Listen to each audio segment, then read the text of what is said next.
ಚಿತ್ತಾಪುರದಲ್ಲಿ RSS ಪಥಸಂಚಲನ ಜಟಾಪಟಿ ನಡೀತಾ ಇದೆ. ಕಲಬುರಗಿ ಹೈಕೋರ್ಟ್ ಪೀಠದಲ್ಲಿ ಇವತ್ತು ವಿಚಾರಣೆ ನಡೆಯಲಿಕ್ಕಿದೆ.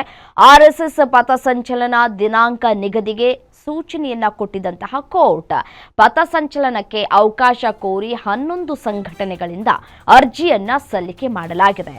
ಎಲ್ಲರಿಗೂ ದಿನಾಂಕ ನಿಗದಿಗೊಳಿಸುವುದಾಗಿ ಹೇಳಿದಂತಹ ಎಜಿ ದಿನಾಂಕ ನಿಗದಿಗೊಳಿಸಿ ಪಟ್ಟಿಯನ್ನ ಸಲ್ಲಿಸಿರುವಂತಹ advocate general AG Shashikiran Shetty ಮನವಿಯನ್ನ ಮಾಡಿಕೊಂಡಿದ್ದಾರೆ.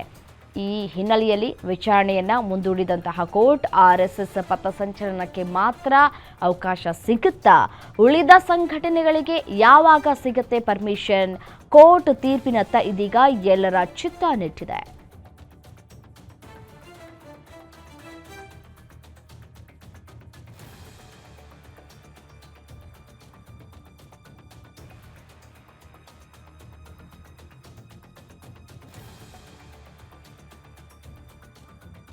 ನೋಡಿ, ಕೋರ್ಟ್ ತೀರ್ಪಿನತ್ತ ಇದೀಗ ಎಲ್ಲರ ಚಿತ್ತ ನೆಟ್ಟಿದೆ. ಕಲಬುರಗಿ ಹೈಕೋರ್ಟ್ ಪೀಠದಲ್ಲಿ ಇವತ್ತು ವಿಚಾರಣೆ ನಡೆಯುತ್ತೆ. ಈ ವಿಚಾರಣೆಯ ಹಿನ್ನೆಲೆಯಲ್ಲಿ ಪಥಸಂಚಲನಕ್ಕೆ ದಿನಾಂಕ ನಿಗದಿಯಾಗತ್ತಾ ಇಲ್ವಾ ಅನ್ನೋದು ಕುತೂಹಲಕ್ಕೆ ಕೂಡ ಕಾರಣವಾಗ್ತಾ ಇದೆ.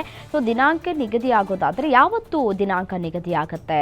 ಪಥಸಂಚಲನಕ್ಕೆ ಈ 11 ಸಂಘಟನೆಗಳು ಕೂಡ ಮನವಿಯನ್ನ ಮಾಡಿಕೊಂಡಿದ್ದಾವೆ.